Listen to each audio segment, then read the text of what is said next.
Happy Wednesday, everybody. Let us talk about peak performance. So for a number of years, when I would think about peak performance, when I would hear that term, the term was always reserved for people, in my mind, like Tony Robbins, Tim Ferriss, David Goggins, people that are doing very busy things where they are contributing a lot of energy into the world and they need a lot of resources. And as such, they need to put themselves into a state of what you would call peak performance because they are performing so much and giving so much that they are prone to burnout. Things are going to deplete. They are going to get wiped out. And this is always sort of the place that I've thought about peak performers. This is the spot that I've always had them in my mind. And I think there's a pitfall there. I don't think that it's good to think of peak performance in just in terms of entrepreneurs and people who are pushing really hard and contributing a lot, quote unquote. I think it behooves us to look at the techniques in peak performance strategies and say, these are 100% applicable to the everyday person. And that's really something to consider. So I think sometimes people are put off, like, I'm not a peak performer, therefore why would it apply to me? Why would this be important?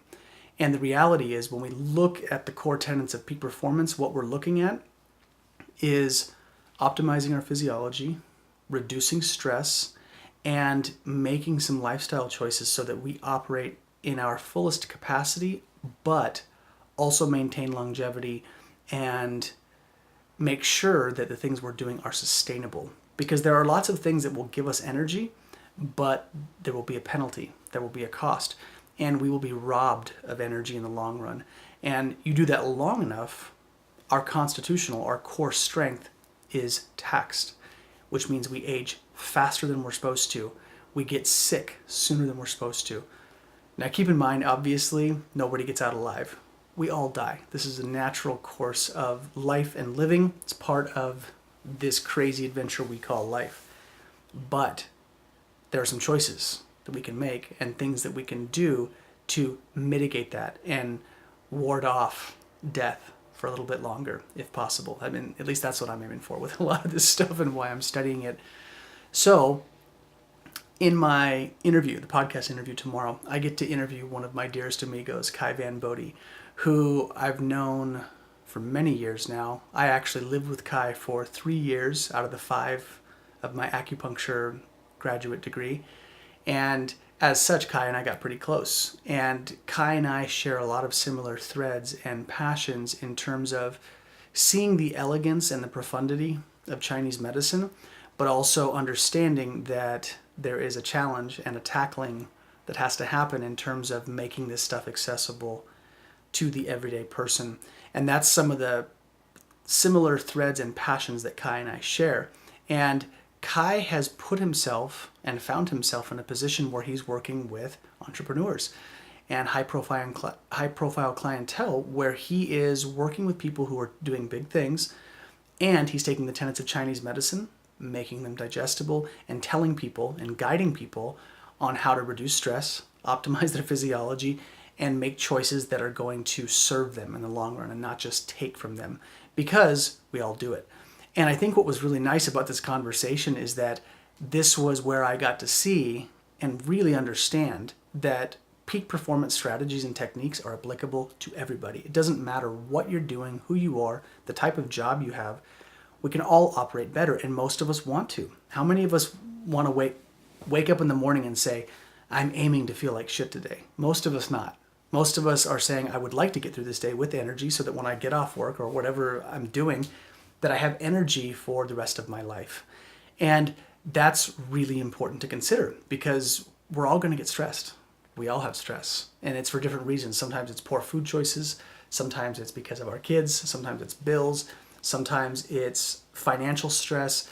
Sometimes there are breakups or deaths in our life. There's all kinds of things in our life that are going to deplete us. And we have to be mindful and be proactive in making choices so that when we have to eat the shit sandwich, it doesn't taste as bad. And we can get it out of our mouth sooner and faster and adapt better to life and to what we're doing.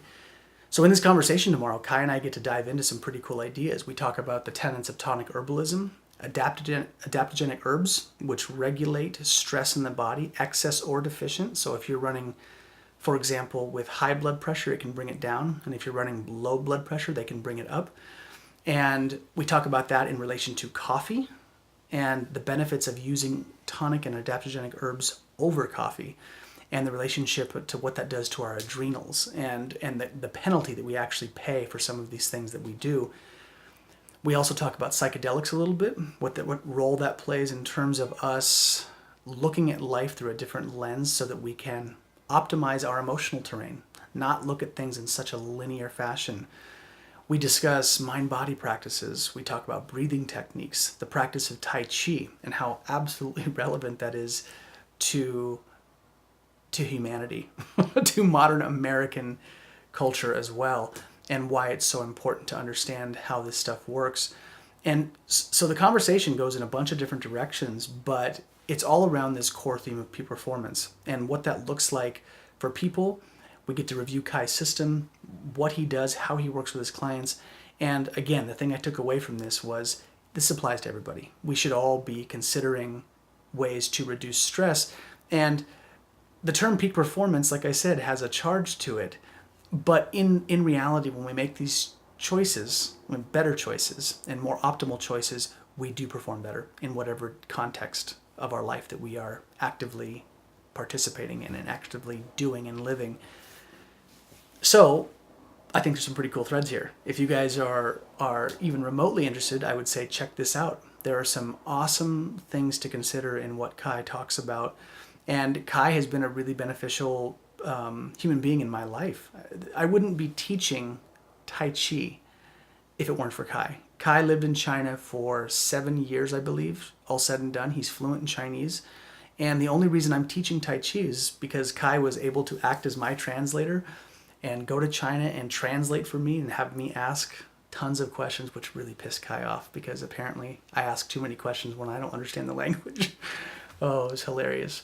But so in any case, when I was in China, the only reason that went down, the only reason I was able to glean and take that information and teach it in the West for the last 4 years was because of Kai. So thank you, Kai. Big love to you, homie. And he's a great guy. He's got a lot of really great things to say, and he's got a great heart, and he really cares about what he's doing. So you guys should tune in tomorrow. Check him out. Let me know what you guys think, and yeah, enjoy the podcast.